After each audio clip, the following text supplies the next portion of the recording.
샬롬, 반갑습니다.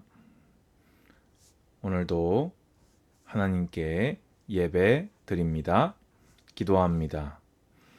주님 감사합니다. 오늘도 모든 영광과 존귀와 찬양을 홀로 받으소서. 매일 성경 읽고 매일매일 바른 믿음을 갱신함으로 믿음의 진보를 보이는 2024년이 되게 하여 주시옵소서. 오늘 믿음의 선진, 믿음의 조상 아브라함의 신앙을 통하여 신앙생활의 대원칙이 견고하여지는 은혜의 예배가 되게 하여 주시옵소서. 예수님의 이름으로 기도드리옵나이다. 아멘. 오늘 하나님 말씀은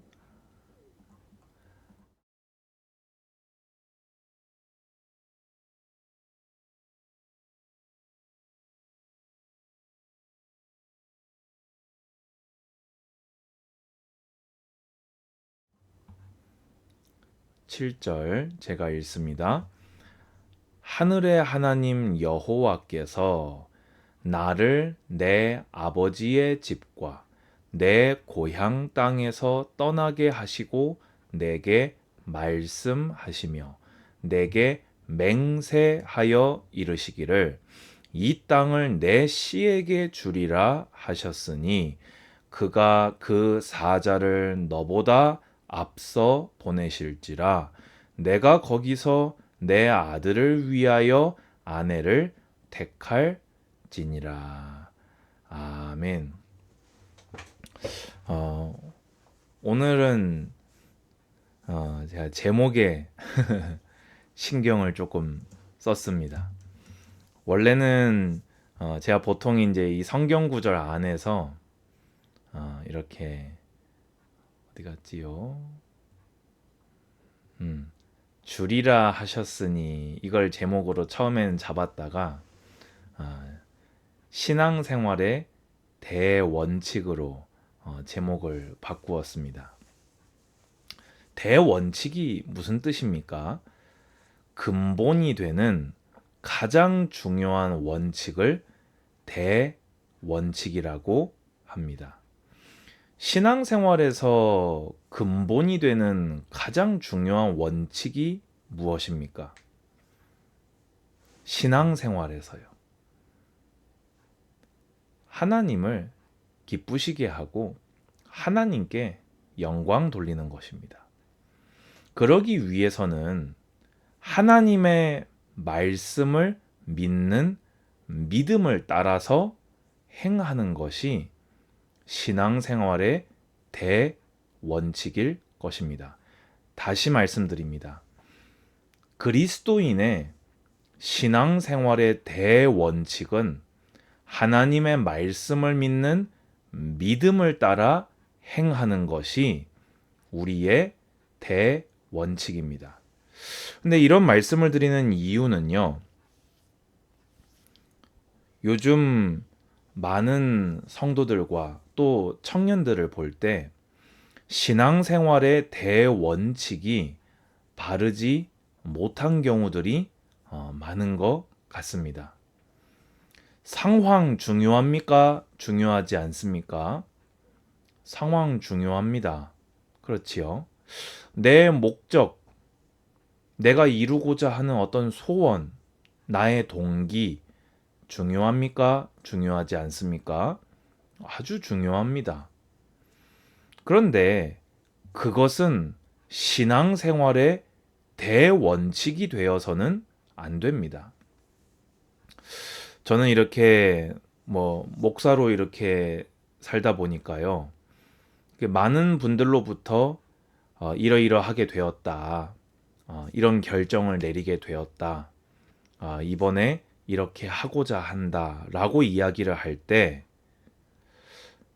상황과 사정을 이야기하는 분은 많았지만 이렇게 예배를 드리면서 성경을 읽는 가운데 우리는 이런 상황이지만 하나님께서 이런 믿음을 주셔서 이 말씀을 따라 이렇게 해보려고 합니다.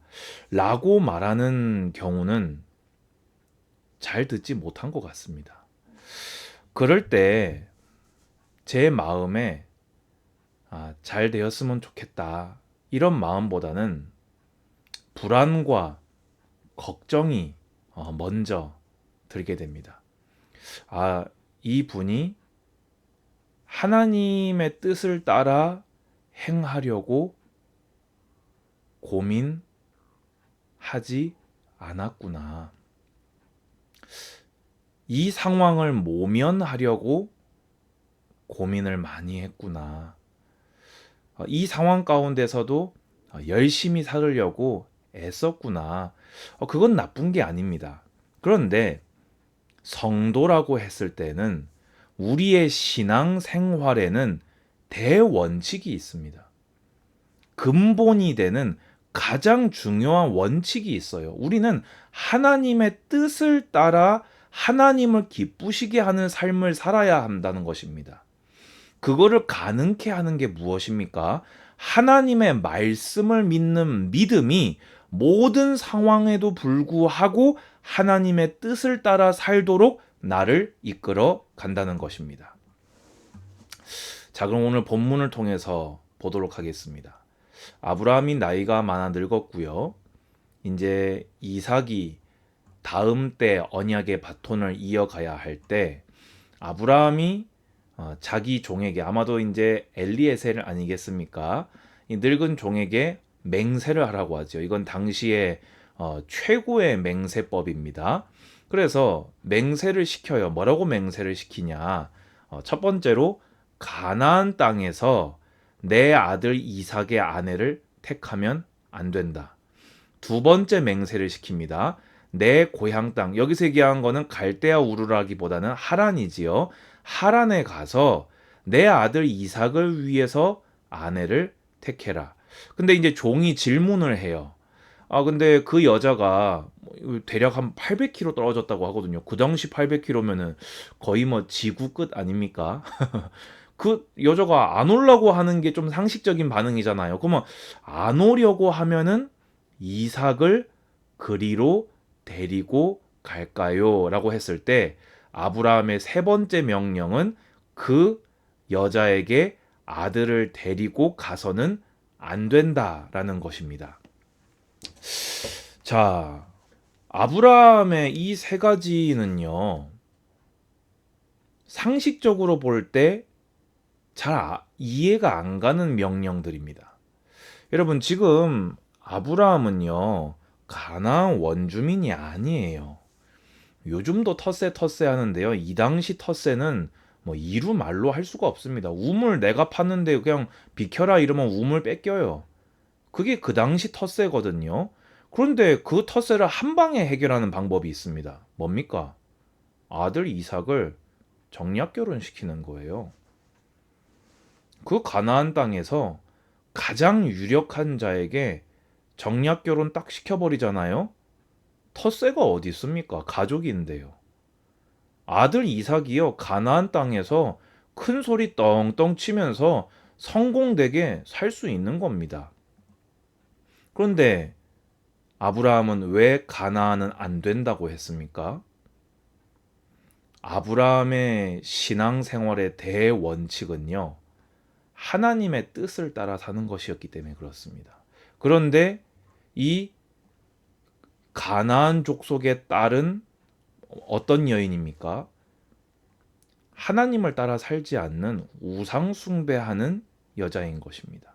심지어 아브라함이 횃불 언약을 맺을 때 하나님께서 이 400년 이후에 멸하실 하나님과 원수된 족속이라고 하나님이 말씀하셨는데, 하나님께 심판당할 심판의 대상에게, 하나님과 원수된 그 족속의 여자에게 아들을 장가 보내는 것은 이 아브라함에게 있어서는 있을 수가 없는 일인 것이지요. 또 이해가 안 가는 것은 왜 고향 땅까지 가서 아들을 장가 보내야 되냐는 것입니다. 요 아까 방금 말씀드린 거하고 연장선으로요. 가나안 땅에서 장가 보내면요. 이제 여기가 홈 그라운드가 되는 거예요. 또 뭐 딱히 유력하지 않아도요. 뭐라도 이 결혼을 통해서 유익이 있지 않겠습니까? 그런데 이 800km 떨어진 곳에서 결혼하면서 뭐 좀 가져올 수도 있겠죠. 근데 뭐 얼마나 유익을 줄 수 있겠습니까?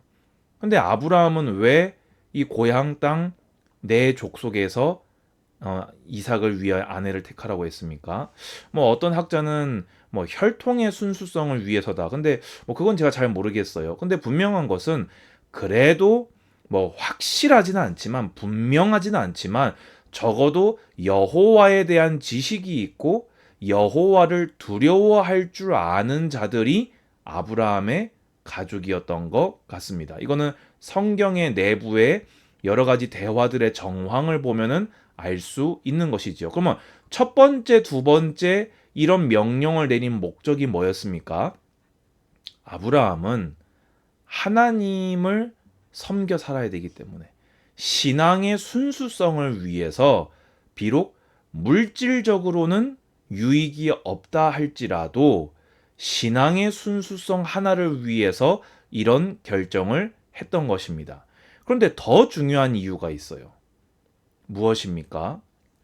이 여인이 안 온다고 할 수 있잖아요. 그러면 데리고 갑니까? 라고 했을 때 그러면 맹세가 무효다 라고 했습니다. 왜 그렇습니까? 왜 무효입니까? 아브라함에게는요 언약이 있었잖아요. 그게 뭡니까? 창세기 13장 15절에 이 보이는 땅을 롯이 떠난 후에 보이는 땅을 너와 내 자손에게 주리니 영원히 이르리라. 17장 8절에 99세 아브라함에게 이삭을 약속하시고 아브라함으로 이름을 바꿔주시면서 너와 내 후손에게 내가 거류하는 이 땅 곧 가나안 땅을 주어 영원한 기업이 되게 하고 나는 그들의 하나님이 되리라. 아브라함의 신앙생활의 대원칙은요. 하나님의 말씀을 믿는 믿음이었습니다. 그것이 어디 나타납니까? 바로 이 7절에 그대로 나타나는 것입니다. 하늘의 하나님 여호와께서 나를 내 아버지와 아버지의 집과 내 고향 땅에서 떠나게 하시고 내게 말씀하시며 내게 맹세하여 여러분 보세요. 내게 말씀하시며 내게 맹세하여 이르시기를 이 땅을 내 씨에게 주리라 하셨으니 뭐 유익, 내 아들의 안녕, 내 아들의 성공 모르겠다. 그것은 하늘의 하나님께 있다. 하늘의 하나님께서 나에게 말씀하셨다. 이 땅을 너의 씨에게 주리라. 그러면 가나안 여자 안 된다. 내 고향 땅에서 어떻게든 여호와 신앙이 있는 여자를 데려와라. 그리고 절대로 이삭은 가나안을 벗어나면 안 된다. 왜입니까? 그게 아브라함의 신앙생활의 대원칙이었던 겁니다. 만약에 아브라함의 대원칙이 아들의 성공, 세상적 성공, 물질적 성공, 명예, 부흥, 이름을 내는 것이 대원칙이었다면 아브라함은 절대로 리브가는 구해오지 않습니다. 그 가나안 땅 사람들 중에서 가장 유력한 족장의 딸을 구해오지 않았겠습니까? 그런데 아브라함은요 하나님을 믿었어요. 그러니까 뭐라고 합니까? 그가 그 사자를 너보다 앞서 보내실지라. 아멘. 그래서 그거를 그대로 맹세하면서 만약에 여자가 안 오려고 한다? 맹세 이거 없던 걸로 해라. 그럴 바에는 장가 안 보내겠다. 왜입니까? 대원칙이 하나님의 뜻을 따라 사는 거예요. 대원칙이 하나님의 말씀을 믿는 믿음으로 행하는 것입니다. 오늘 여러분께 여쭤보겠습니다. 여러분의 신앙생활에 대원칙은 무엇입니까? 여러분의 선택과 결정의 대원칙은 무엇입니까? 오늘 아브라함의 신앙생활의 대원칙이 여러분의 신앙생활의 대원칙 되시기를 주님의 이름으로 축복합니다. 주님 감사합니다. 우리가 선택의 순간 앞에서, 우리가 선택의 기로에서, 우리가 가장 큰 동기를 가지고 있는 그곳에서도, 우리가 두려워하는 것 앞에서도 하나님의 말씀을 믿는 믿음으로 하나님의 뜻을 따라 하나님을 기쁘시게 하는 삶을 살아갈 수 있도록 인도하여 주시옵소서. 주 예수 그리스도의 은혜와 하나님의 사랑과 성령의 교통하심이 예배드리는 모든 예배자들 머리 위에 이제로부터 영원까지 항상 함께 있을지어다. 아멘. 감사합니다. 샬롬.